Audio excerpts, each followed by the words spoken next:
Hi guys, welcome back. So today what I'd like to try to do is apply some of what we've learned, whether it's grammar or spelling, and we're going to have a bit of an exercise where we will need to proofread a document, which hopefully you're able to see on screen. I'm going to go ahead and read the document, and you're going to have to forgive me. What I mean by document is paragraph. I'm going to go ahead and read the passage that you see. Feel free to pause the video after I've read to reread it yourself.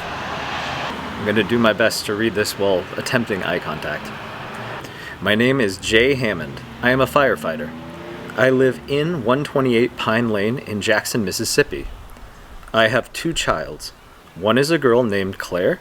The other is a boy named Thatcher. His name after my father. I also have a wife named Jenna. She is beautiful. She has long, dark, soft hair. We also got a dog named Buck. He is very obedient, but sometimes he barks at night and it upsets our neighbors. Go ahead and pause the video to reread the passage. What I encourage you to do as you're rereading is to look specifically in the areas that I'm highlighting. I've numbered them.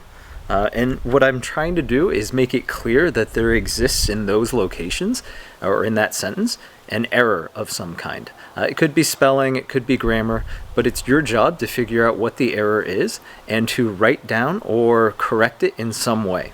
And so when you're ready, go ahead and pause the video, reread it, and correct the mistakes. We're going to go over it right as soon as you hit play again. Don't cheat. All right, so let's go ahead and look at the first sentence.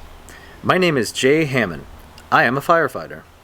Now, some of you may have acknowledged that in your rereading, there should be a pause or a breath somewhere, specifically after Hammond, so his last name. So if I were to read it to mimic more natural speech, it would be, I am Jay Hammond. Pause. I am a firefighter. So I'm going to go ahead and put a comma there to acknowledge the pause. Now for sentence number 2.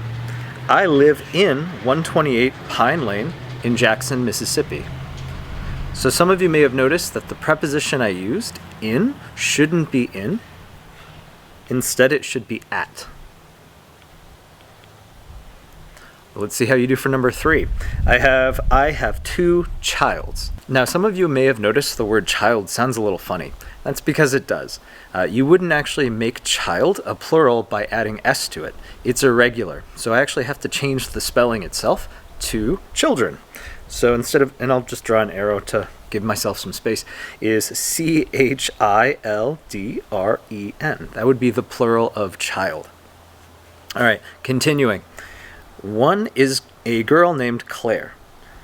The other is boy named Thatcher. Now hopefully you notice that I'm missing an article. So instead of the other is boy named Thatcher, it should be the other is a boy named Thatcher. So I'm going to go ahead and add my missing article, which is a. It's supposed to be a little insert for the caret. All right, the next sentence. His name after my father. His name after my father should sound a little bit odd to you. It should refer back to him with the subject pronoun he. He, followed by the verb is. And then name should be the past tense. So he's named. Although that's really the past participle. He was named in the past. It's a continuing action. So he is named after my father. All right, the next sentence. I also have a wife named Jenna. All right, that one wasn't numbered, so I believe that sentence is okay. Let's continue. She is beautiful.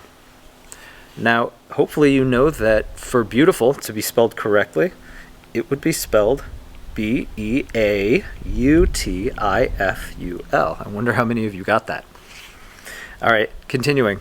She has long, dark, soft hair. No correction there.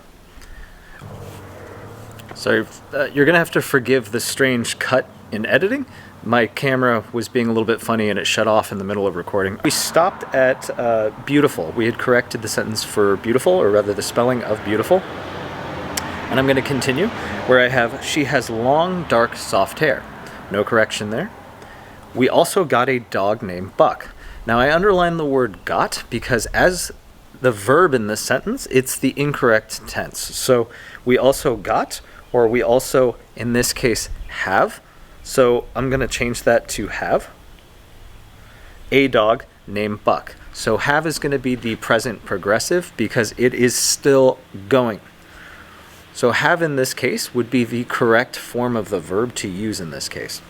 All right, he is very obedient, but sometimes he barks at night and it upsets our neighbors. And I don't believe there are any other additional corrections to make. I'm curious to know as to how many of you got 100%, meaning your corrections and my corrections matched equally.